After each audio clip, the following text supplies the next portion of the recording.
I've been trying to find the right words for this video for months.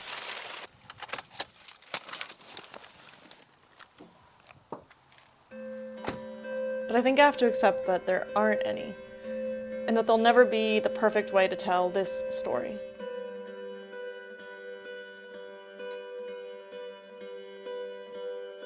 I used to think that my failed engagement was mostly harmless. After all, neither of us did anything wrong.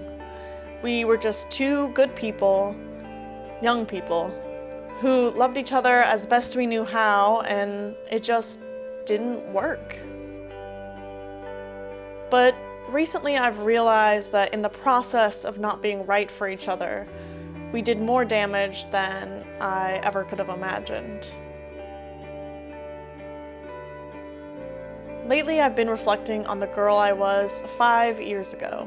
The girl who thought family was her core value. The girl who believed she made bad decisions and thought she wasn't good enough. The girl who couldn't understand why she wasn't more sexually attracted to her partner and why she dissociated during sex.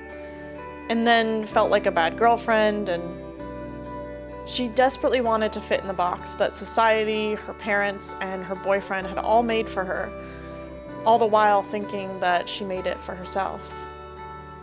We met when I was 19 and he was 21. I couldn't even buy my own beer. That's how young we were.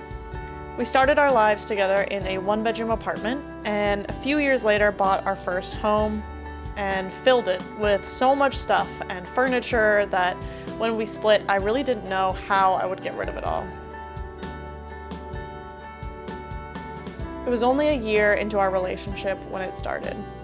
The nagging feeling that maybe he wasn't the one. There were songs I couldn't listen to, movies I couldn't watch. Anything romantic left me triggered and feeling numb.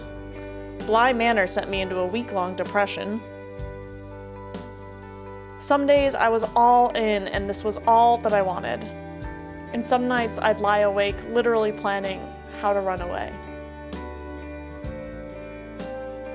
We were in a really good place when he proposed, a high in between two lows, and I hoped that it would make the bad thoughts go away.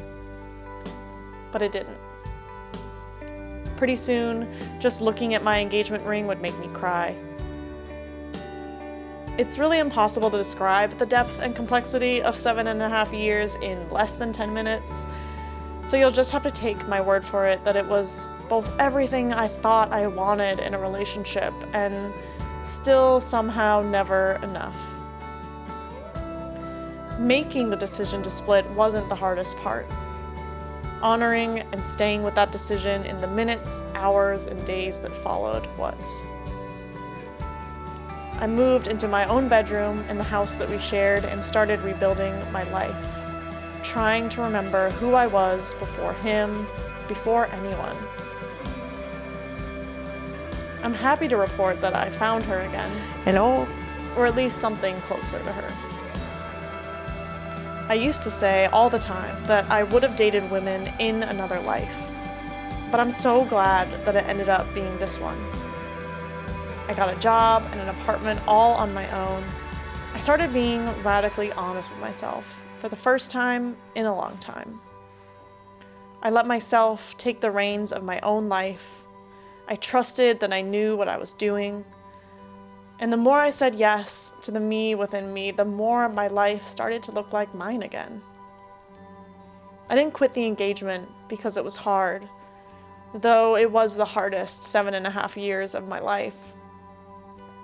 I didn't quit because he was bad for me, even though I don't think we were good for each other either.